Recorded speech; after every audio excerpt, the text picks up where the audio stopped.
Welcome everyone, my name is Narek. Welcome to all the Marsh Wineries. We're a family-run establishment. We focus on small batch, high quality driven wines. Today we're in our tasting room.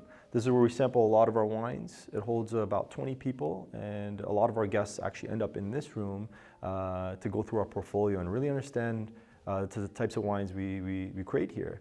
One of my favorite things about the tasting room is we have access to the front patio, which is amazing during the summer months. You can have some wine, some cheese boards, some charcuterie boards, which we also offer. And I encourage everyone to come by.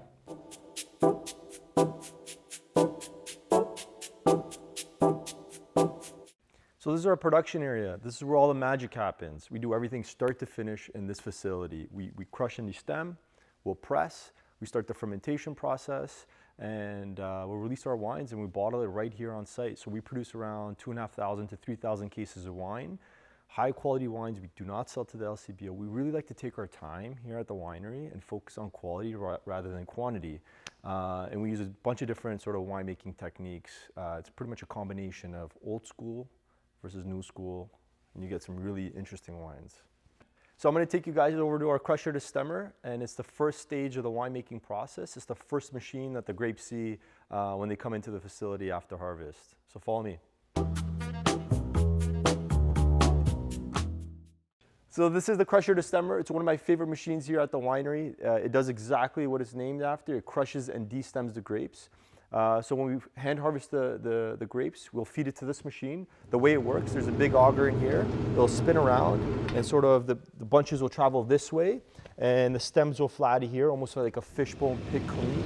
So no berries, just stems. And the berries will fall into this compartment and this will crush the berries. And from here, if it's a white, we'll pump it right into the press. If it's a red, we'll pump it into a tank or a barrel and we begin our fermentation process. So follow me guys to the press. So this is the press. This is the state-of-the-art version of a press. You can see a lot of presses, different wineries. This is called the bladder press. And the way it works is we actually pump in all the grape must, which is crushed juice, skins and seeds, and pulp into this machine. We close these doors and we can actually start the machine up. The way it works, the bladder will fill up with air and push everything against these walls here, and the juice will trickle into this compartment. And you can put a glass underneath and just drink freshly pressed grape juice. It's not like Welch's or any other grape juice that you find in the supermarket. It's high in acidity, it's also high in sugar. It's delicious. And these are sort of the two main components you need for winemaking is high acidity and high sugar. This is the state-of-the-art version of the press in a sense that we can actually control the quality. So we don't overpress a lot of our whites.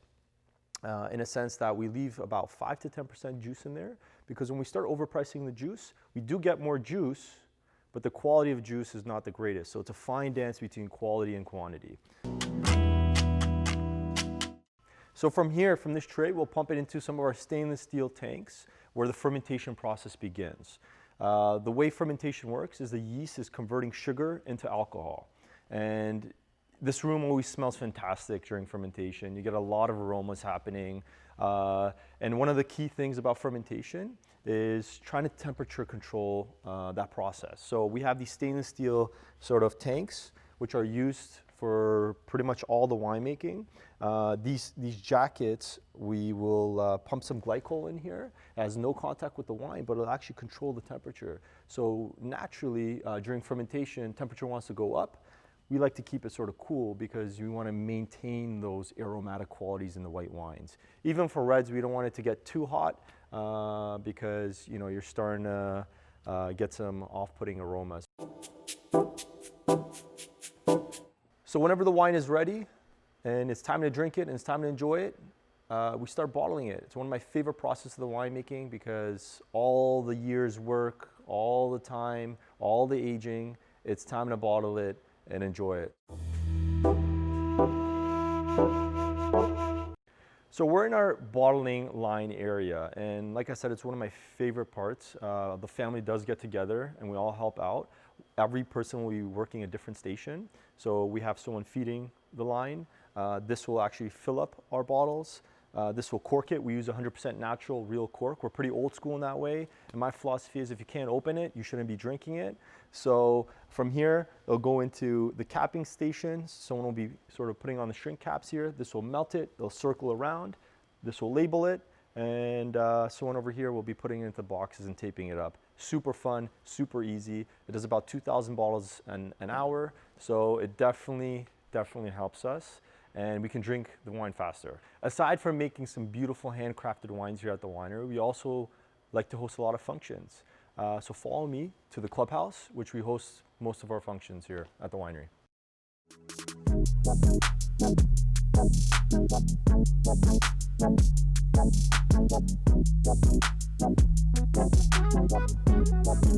So this is our clubhouse. It holds 200 people. It's one of my favorite rooms because it really represents what we're about here at Holland Marsh Wineries. So it's warm, it's rustic, it's beautiful, it's inviting, but at the same time, it represents everything local.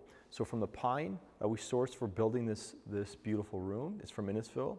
A lot of the alcohol in the different sort of beer and vodka options and whiskey options we use is all for locally sourced. Even the truffles and the jellies and the cheeses that we use in our charcuterie boards are locally sourced within 30 kilometers. So local for us is big.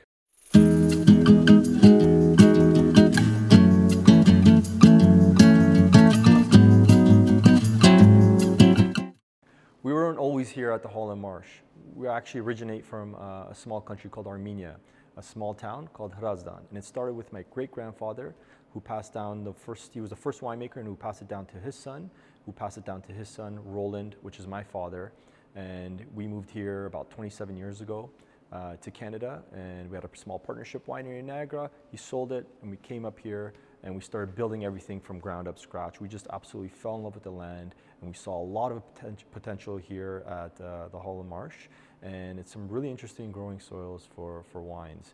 And now, today, my brother's the head winemaker here at the Holland Marsh Wineries, and he takes care of our operations, and I take care of the sales and marketing here, and I just drink the juice.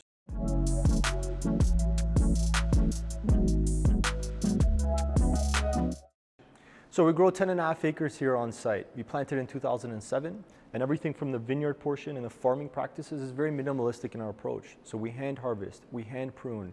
We don't spray too much here at the winery. We have a little bit of a microclimate, so it keeps there's a lot of wind action that keeps mold, mildew, and those kind of things off the vine. We're very much a sandy, clay, loam type soil because we're at the tip of the marsh, and we're in a bowl, so the heat stays and the cold stays. We grow everything from a little bit of Pinot Grigio, a little bit of Riesling, which we use in our beautiful Riesling Reserve wine, which is very sort of floral, mineral-driven, and clean and crisp. Definitely on the dry end of the spectrum. We also grow some Bac Noir and some Gamay Noir, which we use for our Ephemere blend. It's our gold winner. It's one of our best-selling wines here at the winery. You get a lot of juicy, fruity sort of characteristics, and I think it really pays homage to the soil and the climate here at Holland Marsh Wineries.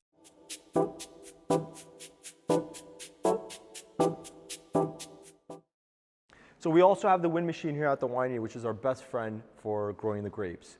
The way it works is it automatically turns on whenever the temperatures drop too low, and it creates a vortex. It pushes pretty much the cold air out from the bottom and brings in the warmer air.